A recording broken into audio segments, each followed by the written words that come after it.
There are many, many reasons for visiting Florida on holiday. Beautiful beaches that go on for absolutely miles and have hardly anybody on them. There's lots of space, rockets, a space shuttle,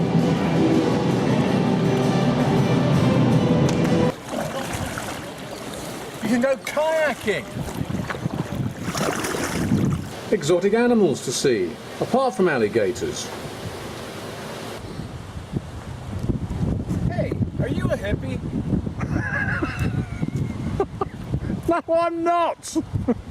While we were in Florida, I thought we ought to take the opportunity to look at an RV dealership, so we came here to one of the biggest in the whole state. There are hundreds and hundreds of massive great RVs here. But when we drove in through the front gate, what was the first thing I saw? This! I couldn't believe my eyes! It's a Fiat Ducato! No, it isn't a Fiat Ducato. It's actually a Dodge ProMaster van.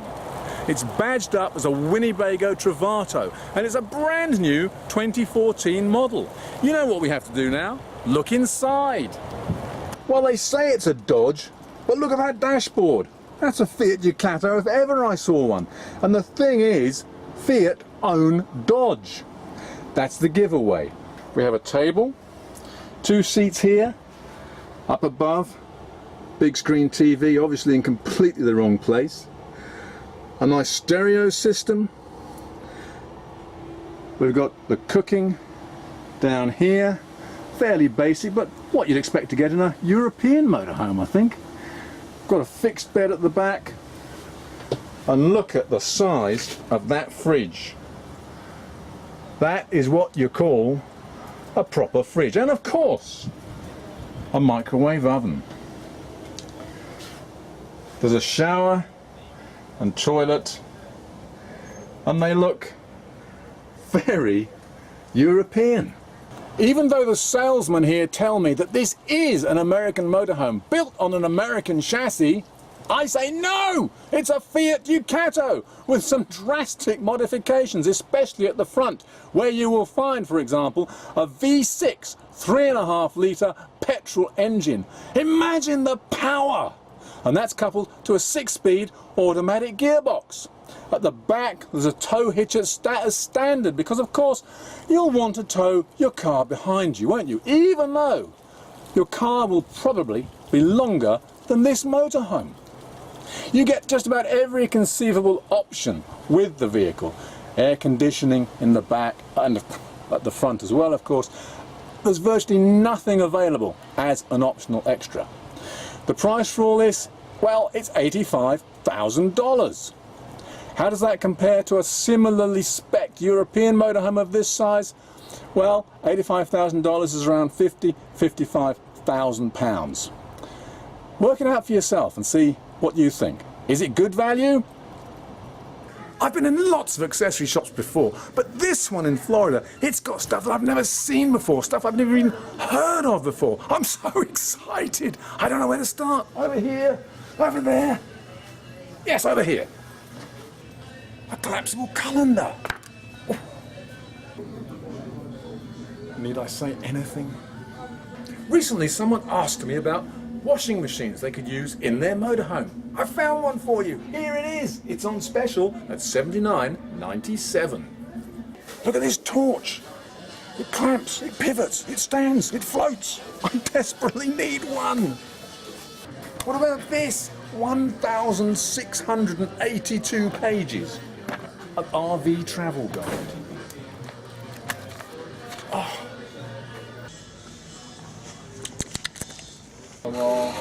Here's just a taste of what I'll say and do.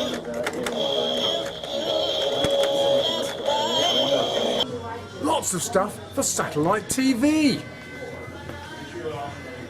Solar power. With all the sunshine here in Florida, it's an ideal place to have a panel on your roof.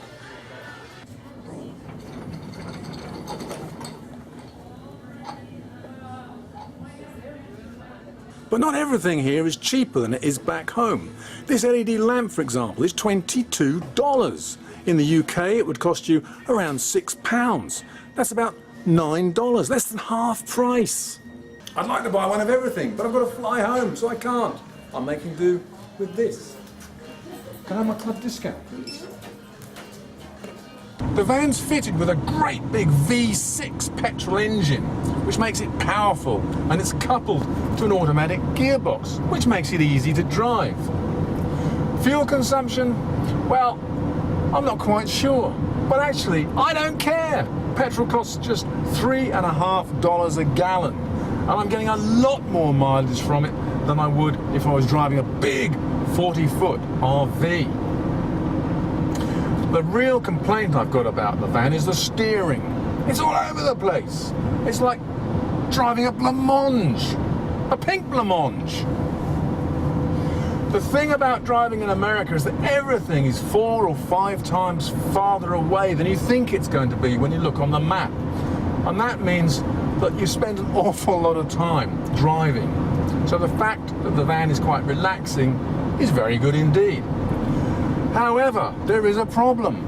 Because of the paint job, people keep staring at us. Our fellow motorists are pointing at us. And somebody in a parking lot just down the way asked me if this was Fred Flintstone's van.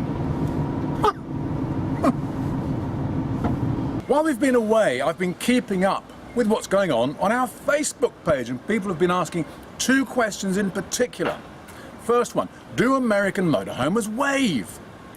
Watch this. We are the friendly Americans. Welcome! And yes, they do wave when they're driving along. Americans are like surfers. They love a good wave.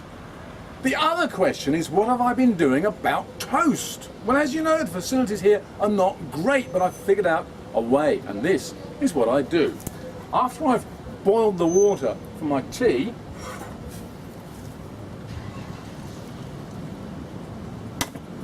I turn the gas up. I've pre-prepared a marmalade sandwich. I managed to find some really nice marmalade, and I just bung it on there. Ooh! Wait for a few seconds, turn it over, turn it off, and hey, it's not much, but it's better than nothing. That's it. Been there, done that, got the t-shirt.